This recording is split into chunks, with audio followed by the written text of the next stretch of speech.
Mga kababayan, Assalamualaikum warahmatullahi wabarakatuh. Madayawag mayong adlaw kaninyong tanan. Magandang araw sa inyong lahat. Isang mapagpalang buwan ng wikang pambansa sa ating lahat.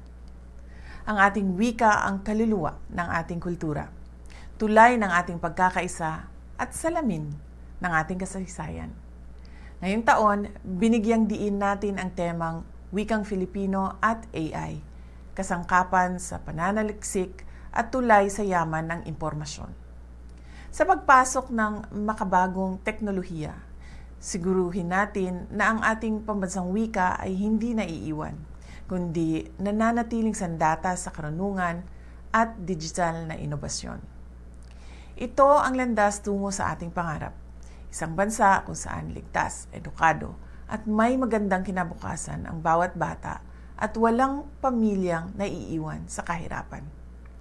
Para sa ating mga kababayan at mga OFW, alam kong walang hihigit sa kapanatagan na marinig ang ating sariling wika sa dayuhang lupain. Ang ating wika, ang inyong tahanan, saan man kayo mapadpad.